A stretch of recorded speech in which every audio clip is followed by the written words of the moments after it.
तुमको पैसा चाहिए मेरे साथ रूम पर चलो, मैं तुम्हें खाना भी दूंगी और पैसा भी। लेकिन मेरी एक शर्त है, मैं किसी को फ्री में पैसा नहीं देती। मैं तुम्हारी जिंदगी बदल दूंगी। उसके बदले में मुझे कुछ चाहिए। मंजूर है तो चलो। एक भिखारी के साथ ऐसा बर्ताव देखकर भीड़ सन्नाटे में बदल जाती है। और फिर किसी ने ताने मारे, किसी ने शक भरी नजर डाली, लेकिन किसी को नहीं पता था कि यह सफर उस लड़के को सड़क से उठाकर कहाँ ले जाएगा, उसके साथ क्या होने वाला है। एक अमीर औरत उस लड़के के साथ क्या करेगी, यही इस कहानी का राज है।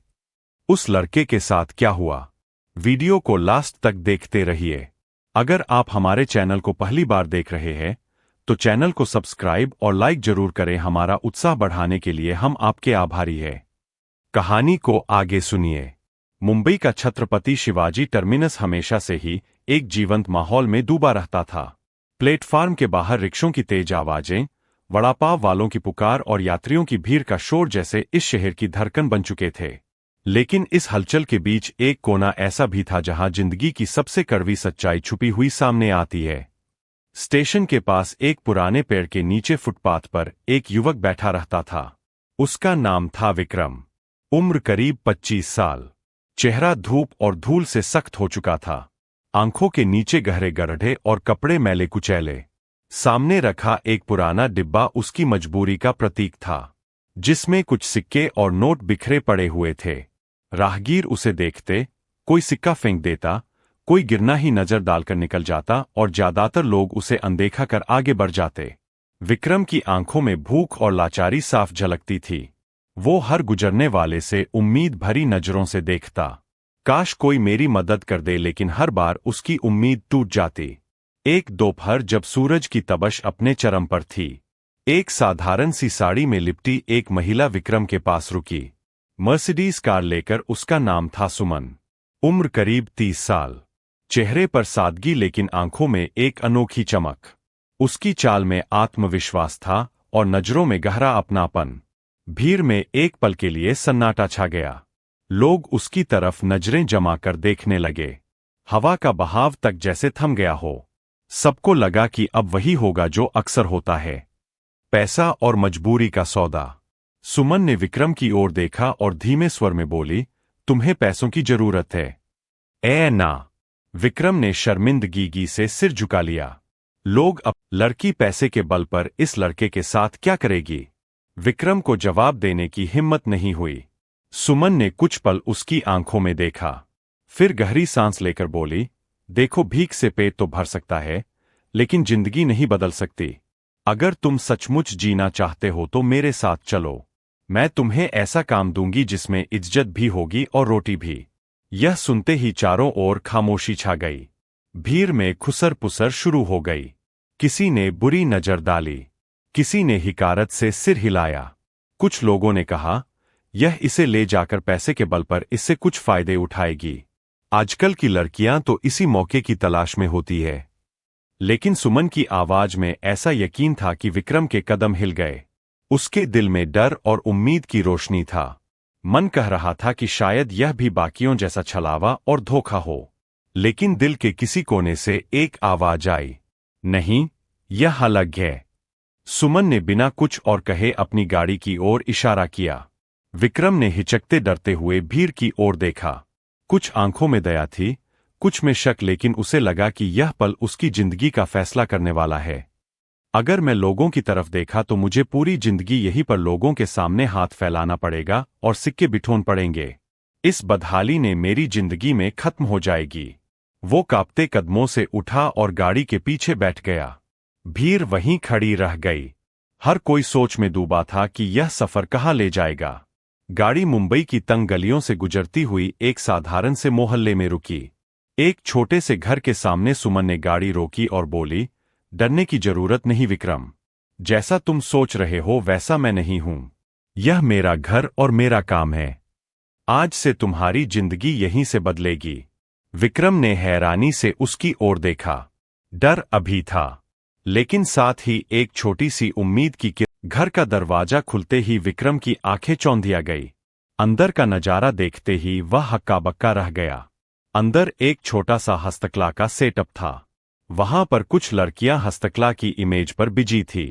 मेज पर रंग बिरंगे धागे, मोती और कपड़े बिखरे थे। कोने में कुछ तैयार हस्तनिर्मित झोले और सजावटी सामान सलीके से रखे थे।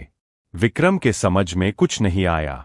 यह सारा सामान देखकर वह दंग रह गया कि यह सब क्या है, यहां क्यों रखा हुआ है, जैसे कोई सेटअप बनाने का सामान। लेकिन वहां पर कुछ और ही था जो उसके समझ से बाहर था। बहुत तय यह नजारा ऐसा था जैसे मेहनत और रचनात्मकता की खुशबू हर कोने में बिखरी हो। सुमन ने कहा, यह मेरा छोटा सा हस्तकला का बिजनेस है। मैं और मेरी कुछ सहेलियां मिलकर काम करते हैं। यह काम छोटा है, लेकिन इसमें मेहनत और इज्जत दोनों है, और यही इज्जत मैं तुम्हें देना चाहती हूं। काम कोई छोटा और बड़ा नहीं होता, पर बाहर के लोग यह नहीं जानते कि तुम क्या करते हो। लोग सिर्फ यह देखते हैं कि तुम्हारे पास पैसा है या नहीं, तुम रोड पर किस तरीके से चलाते हो। इसलिए तुम्हें इस काम को करना होगा ताकि तुम्हारे पास पैसे है और तुम अच्छी जिंदगी जी सको। हम लोग झोले, दुपट्टे और सजावटी सामान बनाते हैं और बाजार में बेचते हैं। विक्रम ने संकोच से पूछा, लेकिन मुझे तो कुछ नहीं आता, मैं क्या कर पाऊंगा। सुमन ने उसकी ओर देखा और ठहर कर बोली, काम सीखने से आता है। देखो इन लड़कियों को जिन्होंने हस्तकला सीखा और आज ये इन कामों में माहिर है। पहले इन्हें भी नहीं आता था। शुरुआत में तुम बस इनके साथ में थोड़ा थोड़ा काम करना और धीरे धीरे तुम सीख जाओगे। फिर बड़े काम करना, सामान छांटना और पैकिंग करना सीखो। धीरे धीरे धागे पिरोना और सिलाई करना भी आ जाएगा। सवाल यह नहीं कि तुम्हें आता है या नहीं, सवाल यह है कि तुम मेहनत करने को तैयार हो या नहीं। विक्रम का गला भर आया। उसने सिर झुकाकर कहा, मैं कोशिश करूंगा। सुमन ने अपनापन भरी आवाज में कहा, यही चाहिए कोशिश। उसने एक टोकरी की ओर इशारा किया। चलो आज से शुरुआत करते हैं। पहले इन मोतियों को रंग के हिसाब से छांट लो। विक्रम ने कांपते हाथों से टोकरी उठाई। पहली बार उसे लगा कि उसकी मेहनत किसी के लिए मायने रखती है।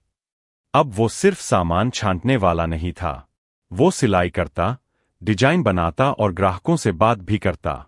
मोहल्ले में लोग अब कहने लगे, देखो अब तो बिल्कुल आदमी जैसा लगता है। मेहनत सचमुच रंग ला रही है।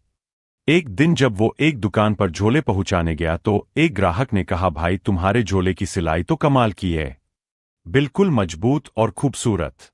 विक्रम के चेहरे पर पहली बार गर्व की चमक आई। उस रात चटाई पर लेटे हुए उसने सोचा कि शायद उसकी जिंदगी का अंधेरा सचमुच कम होने लगा है। एक नई पहचान। एक दिन एक लोकल अखबार का रिपोर्टर उनके हस्तकला सेंटर पर आया।